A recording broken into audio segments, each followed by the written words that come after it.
কি অবস্থা, কেমন আছেন আপনারা সবাই? আই থিঙ্ক আপনারা অনেক বেশি ভালো আছেন। আজকের ভিডিওটা হতে যাচ্ছে ট্রাভেল ব্লগিং টাইপের, যার কারণে সকাল সকাল ঘুম থেকে উঠে ব্যস্ত হয়ে পড়লাম। লাইট অফ করে এখন বের হয়ে যেতে হবে। সামনেই রাস্তায় আমাদের গাড়ি অপেক্ষা করতেছে, সামনের দিকে যাচ্ছি। এরপরে এই যে গাড়িতে উঠে পড়লাম আমাদের সামনের রাস্তার দিকে যাওয়ার জন্য। এরপরে আই থিঙ্ক যাব যে উদ্দেশ্যে আমরা যাচ্ছি সেই উদ্দেশ্যের দিকে। উদ্দেশ্যটা আপাতত হাইডই থাকি। এরপরে আমরা পৌঁছে গেলাম সকাল সকাল করে গোপালগঞ্জের এই যে হচ্ছে পুলিশ লাইন। এখান থেকেই হচ্ছে বাসগুলো ঢাকা, খুলনা, যশোর যেদিকেই যায় সব দিক যায়, কিন্তু সকাল সকাল কেউই তেমন নাই, আর গাড়িগুলো পুরো ফাঁকা। আগে আগে চলে আসছি ভোর হতে হতেই। আমি যাচ্ছি কমফোর্ট লাইনে, কিন্তু আমি টুঙ্গিপাড়া এক্সপ্রেসেই বেশি যাতায়াত করি। কিন্তু ঈদের সময় তো বুঝতেই পারছেন সব ভর্তি ছিল, যার কারণে আর যাওয়া হয় নাই। এরপরে যে আমাদের বাস চলে আসছে, বাসে উঠে পড়লাম। অনেক দূর যাওয়ার পরে একটা ভিডিও শ্যুট নিলাম সকাল সকালের, আর সূর্যটাও অনেক ভালো লাগতেছিল পরিবেশটার সাথে। এরপর আমিও অনেকক্ষণ যাবত এইটা উপভোগ করলাম, সকালের পরিবেশটা, ঠান্ডা হাওয়া, এর সাথে এক কাপ চা হলে আরও বেশি ভালো হতো। এই সব করতে করতে কাশিয়ানী গোল চত্বরে চলে আসলাম। এরপরে সামনের দিকে যাচ্ছি, এই যে ভাঙায় চলে আসলাম। ভাঙার সূর্যটার সাথে এখন পরিবেশটা খুবই ভালো লাগতেছে। সকাল সকাল তো, কেবল 7টা বাজে। এরপরে এই যে আমরা ভাঙার পরে পদ্মা সেতুর কাছে চলে আসলাম, পদ্মা সেতুতে উঠে পড়ছি।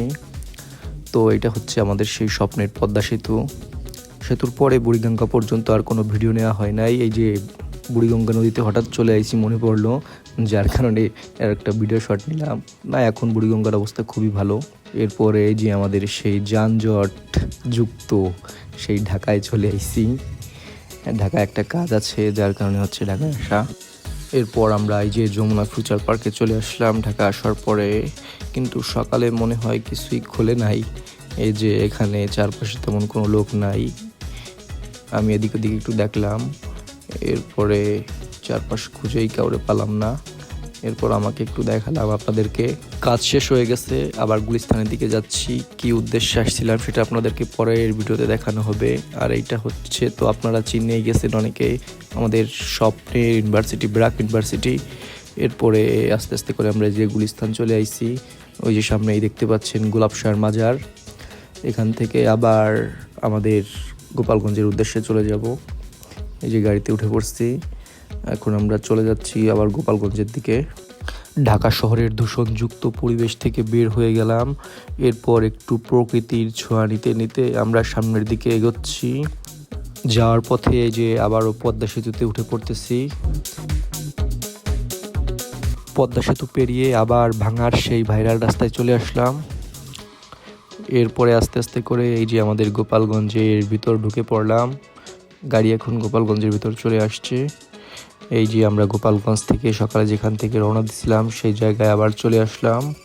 আজকের ভিডিও এই পর্যন্তই, কারণ আজকে গোপালগঞ্জে থেকে যাওয়া ভাবতেছি।